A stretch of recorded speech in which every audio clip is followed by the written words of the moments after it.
ये कामना, काम बड़ा शत्रु है, इसीलिए उन्नति नहीं हो पाती अध्यात्म में। और जो संसार में, उनको तो पता ही नहीं कि मैं पाप कर रहा हूं। वो और खुश होते हैं कि आज हमने ये भोग लिया, आज हमने ये छल कर लिया, आज हमने ये कपट कर लिया। कामना से कर्म होते हैं, कामना जितनी बढ़ती जाती है पाप कर्म उतना ही बढ़ते जाते हैं। शास्त्र के विरुद्ध मनमानी आचरण में पाप ही होता है। शब्द याद कर लो, शास्त्र आज्ञा के विरुद्ध मनमानी आचरण में सदैव पाप ही होता है। ये विकर्म बड़ा भयावह होता है और ये भारी दंड देता है, और ये कभी नष्ट नहीं होता। नष्ट तो भगवान कर सकते हैं केवल। ये आकाश में छाया हुआ शत्रु समझो, जिस समय इसका समय आएगा उसी समय भयानक घटना रूप बन जाएगा, ये रोग रूप बन जाएगा। किसी की भी बुद्धि में बैठकर आपका अहित करवा, बड़ा विचित्र स्वरूप है। कोई पूछ रहा था कि भाई भगवान के यहां तो बहुत नरक भोगवाएं, फिर यहां जन्म दें और कष्ट दें, ऐसा एक पाप कर्म है?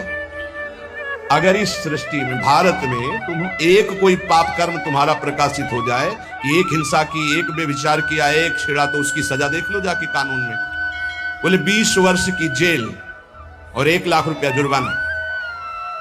इसके बाद जुर्माना क्यों, जब उसको सजा दी जा रही है तो जुर्माना कैसे दे? उसको तो सजा दे दी। नहीं, कानून है, ऊपर से है जुर्माना। तुमने ऐसा किया 7 साल की जेल, 50,000 जुर्माना देना पड़ेगा। ऐसे ही नरक भोग और इसके बाद पुनः तिर्यक योनियों में जन्म और उसका दंड, ये जुर्माना। खेल तमाशा समझो। लाखों पाप ऐसे हैं जो तुम्हारे प्रकाशित नहीं हुए, हमारे प्रकाशित नहीं हुए। अगर भगवान की प्राप्ति नहीं होगी तो एक एक सेकंड के कर्म का भोग भोगना पड़ेगा।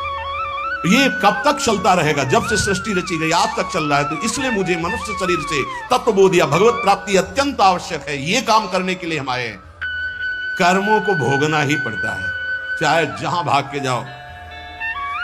किसी ने प्रश्न किया था कि आपने कहा देवराज इंद्र ने अहिल्या के साथ गलत व्यवहार किया, तो आपने ये नहीं बताया उसको दंड क्या मिला। क्योंकि दंड का विषय नहीं चल रहा था, विषय चल रहा था कि भोगाकर्षण कितना प्रबल होता है कि हजारों लाखों अप्सराओं का स्वामी भी, देवराज इंद्र भी, एक मुनि की कुटिया में जाता है और वहां ऐसे गंदे भाव से गौतम ऋषि का वेश धारण कर अहिल्या जी का, उसको जानते हो क्या दंड मिला था? उसको 1000 भग हो जाए तुरंत साफ मिला था।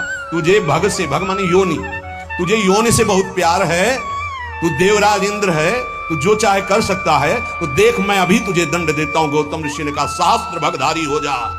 पूरे शरीर में हजारों योनियां हो गई और हर योनि से महान दुर्गंध, अब बैठ त्रिभुवन पति बन करके चरणों में लौट गए। 1000 योनि पूरे शरीर में, योनि और दुर्गंध।